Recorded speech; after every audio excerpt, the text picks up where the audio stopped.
हाँ, तो देखिए स्टूडेंट्स, फिर उसके बाद में आता है बेवरेजेज यानी पेय पदार्थ। तो पेय पदार्थों के अंदर दो ही चीज आती है, चाय और कॉफी।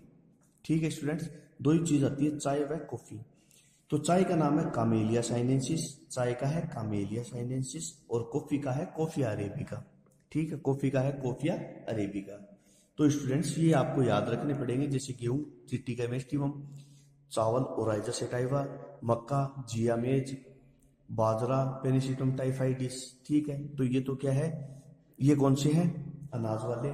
फिर है दाल, दाल वाले में चना आ जाएगा, जैसे चना का साइसर एरिटिनम। मूंगफली आ जाएगी, मूंगफली का है एरेकिस हाइपोजिया।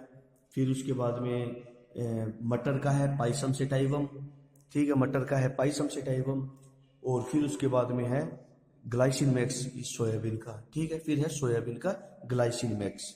ओके स्टूडेंट्स, फिर उसके बाद देखिए चाय और कॉफी यानी पेय पदार्थों के अंदर दो ही है, चाय व कॉफी। चाय का है कामेलिया साइनेंसिस और कॉफी का है कॉफिया अरेबिका।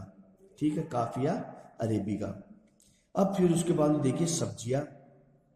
सब्जियों के अंदर देखिए स्टूडेंट्स, सब्जियों के अंदर अगर अपन बात करें तो इसमें जड़ों से प्राप्त और ये है, तो इनके बारे में अपन बाद में बात करते हैं। तो स्टूडेंट्स एक बार इतने वानस्पतिक नाम आप याद कर लो, एक साथ आपके ऊपर भी काफी बर्डन बढ़ेगा। हम थोड़ा सा जंतुओं का आर्थिक महत्व देख लेते हैं। ठीक है, तो सबसे पहले हम बात करते हैं मधुमक्खी पालन।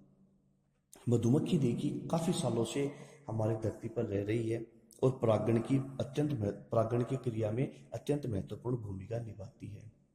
अब देखिए मधुमक्खी का पालन मुख्य रूप से किसके लिए किया जाता है, शहद व मोम। ध्यान रखना, शहद व मोम के लिए इसका उत्पादन किया जाता है। शहद जो है इसका बहुत गुणकारी होता है और हजारों वर्षों तक खराब नहीं होता है। अब देखिए इसके आगे की बातें। अब देखिए स्टूडेंट्स, जो इसका पालन किया जाता है वो मुख्य रूप से उत्पाद शहद व मोम के लिए। मधुमक्खियों की जो प्रजाति है वो है, ए का मतलब Apis, Apis mellifera, Apis dorsata, Apis florea और Apis indica. Apis mellifera, dorsata, florea और इंडिका, ए का मतलब एपिस। ठीक है, ये इसकी प्रजातियां होती है, मधुमक्खी की मुख्य रूप से प्रजातियां पाई जाती है। फिर उसके बाद में देखिए मधुमक्खी के जो छत्ता होता है उसके अंदर यह चार प्रकार के प्रजाति जीव पाए जाते हैं, नर, मादा, श्रमिक व सैनिक। नर नर को ड्रोन कहते हैं, मादा को रानी, जो रानी होती है। ठीक है, मादा को रानी कहते हैं। श्रमिक और सैनिक एक ही होते हैं, ये बंदे होते हैं, यानी संतान पैदा नहीं करते हैं। ठीक है ना, ये कैसे होते हैं, बंद यानी स्टेराइल, संतान पैदा नहीं कर सकते। तो नर व मादा का कार्य जो है मात्र इतना ही होता है, प्रजनन करना। नर व मादा का कार्य क्या होता है, मात्र प्रजनन करना और प्रजनन करके संतान पैदा करना होता है।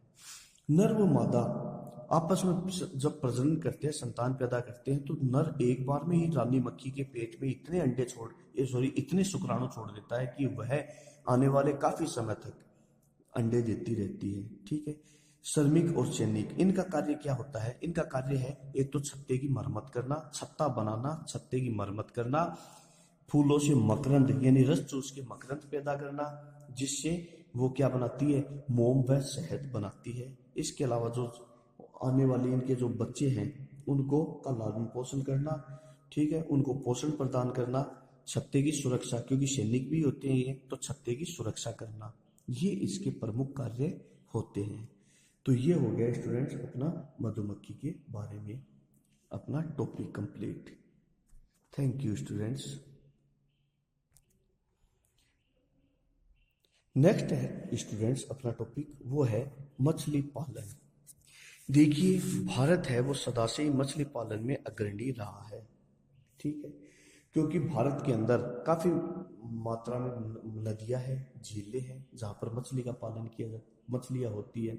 इसके अलावा साउथ के अंदर हिंद महासागर, अरब सागर, बंगाल की खाड़ी है। तो इस प्रकार से देखिए प्राकृतिक जल स्रोत भारत में प्रचुर मात्रा में है। इसके अलावा कृत्रिम तरीके भी है, कृत्रिम रूप से भी लोग मछली का पालन करते हैं। अब मेन चीज है उत्पाद की, मछली पालन क्यों की जाती है, किसके लिए की जाती है, तो वो की जाती है मांस व तेल के लिए। तो मछली पालन मुख्यतया मांस व तेल के लिए की जाती है। ठीक है। अब देखिए मछलियों का जो प्रमुख स्रोत होता है जल, तालाब, जलाशय जो भी है, तालाब वगैरह, और भारत का जो विश्व के अंदर छठा स्थान है मछली पालन में, और प्रमुखतया यह पश्चिमी बंगाल, बिहार, उड़ीसा, ठीक है, यहाँ पर बहुत पुराना उद्योग है मछली पालन का, क्योंकि ये सीमा तटीय क्षेत्र है जहाँ पर बहुत संख्या में मछली पालन किया जाता है। अब देखिए मछलियां दोनों ही प्रकार के जल में पाई जाती है स्टूडेंट्स, लवणीय व अलवणीय। लवणीय और अलवणीय यानी खारे पानी में और मीठे पानी में। जो मीठे पानी की मछलियां होती है, ठीक है स्टूडेंट्स, जो मछलियां मीठे पानी में पाई जाती है, वह मछलियां, जो मछलियां मीठे पानी में पाई जाती है, ठीक है, वह उनकी की जो वृद्धि है वो खारे पानी की तुलना में ज्यादा होती है। इसके अलावा आगे देखिए मीठे पानी में जो मछलियों की पैदावार है या फिर आप ये बोल सकते हो उत्पादन है, वो ज्यादा हो सकता है बनिस्पत खारे पानी की तुलना में। अब स्टूडेंट्स ये क्वेश्चन जो मैंने अंडरलाइन किए हुए हैं ये पूछे हुए हैं एग्जाम में, 2 साल पहले पूछे थे कि कौन कौन सी मछलियों का पालन किया जाता है मीठे पानी में। तो रोहू, कतला व मृगल, ये आपको याद रखना पड़ेगा। कौन कौन सी है? रोहू, कतला व मृगल। फिर उसके बाद में देखिए इन मछलियों को खाने के लिए क्या क्या दिया जाता है। सबसे इंपॉर्टेंट ये है, ये पूछा हुआ है और ये 2 क्वेश्चन 4 नंबर के पूछे थे। तो देखिए क्या क्या, चावल की भूसी।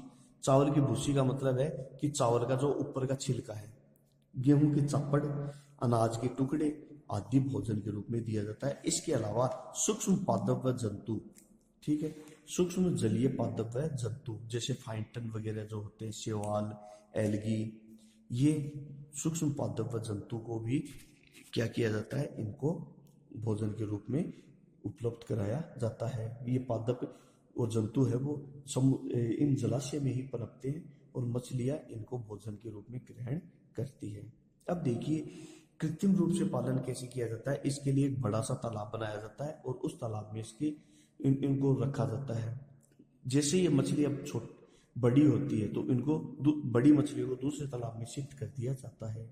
छोटी मछलियों को जीरा कहते हैं जब वह आकार में थोड़ी सी बड़ी होती है। जब इतनी बड़ी होती है तो उसको कहते हैं अंगुली, उसको कहते हैं अंगुली, ठीक है।